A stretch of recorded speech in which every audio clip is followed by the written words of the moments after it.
Exercise Set 2.5, Finding Counterexamples, from a Workbook for Arguments by Morrow and Weston. The objective of this exercise set is to give you practice identifying counterexamples to generalizations. A few tips for success. Remember, the counterexample is an example that counts against a generalization.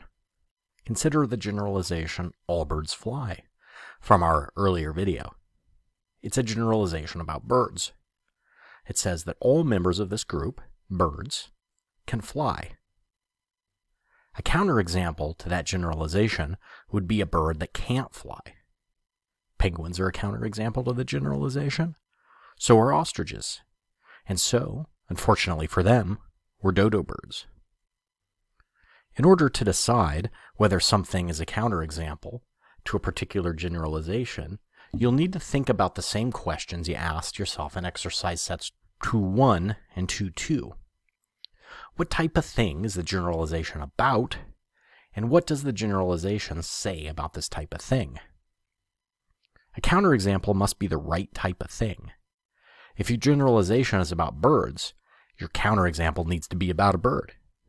Furthermore, your counterexamples must contradict the generalization. If the generalization says that a bird can fly, your counterexample must be a bird that isn't able to fly. All right, so this is fairly straightforward, I think. Many logicians, philosophers, and mathematicians use the word counterexample to refer specifically to an example that disproves a universal generalization. A universal generalization is a generalization that says something about all members of a group. For example, all birds can fly. You might also think of counterexamples in a less technical sense as exception to a generalization, even non-universal generalizations. In this weaker sense of counterexample, the rainforests of Norway and Alaska are counterexamples to the generalization that most rainforests are in the tropics. While this exercise focuses exclusively on universal generalizations, it'll be important to keep this weaker sense of counterexample in mind for later exercises. Remember that not all counterarguments count as counterexamples.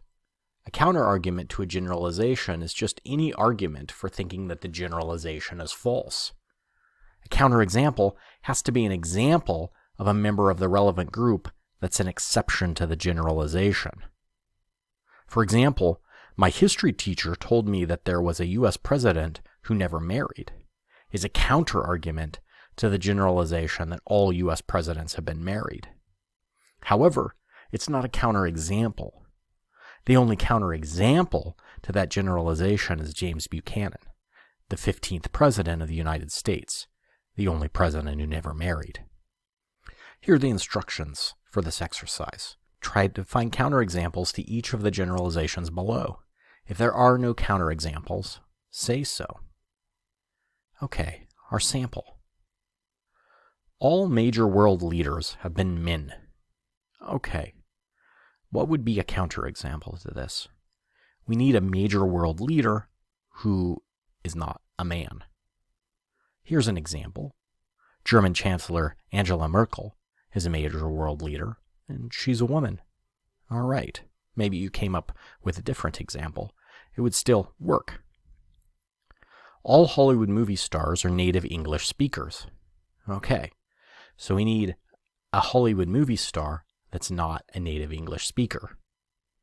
Mila Kunis is a Hollywood movie star, but her native language is Russian. So this is a good counterexample to this generalization. Every country in the world belongs to the United Nations. So what we're looking for here is a country that doesn't belong to the United Nations. Turns out there's only two. One of them is the Vatican City. Okay. No mammals lay eggs. So we need an example of a mammal that lays eggs. Does anybody know what it is? It's a platypus. All right. Salads are made of vegetables. I see I didn't put the animation on. Egg salad is an example of a salad that's not made of vegetables, as is any salad that's not made of vegetables. And mammals have hair. And this example, this generalization has no counterexamples.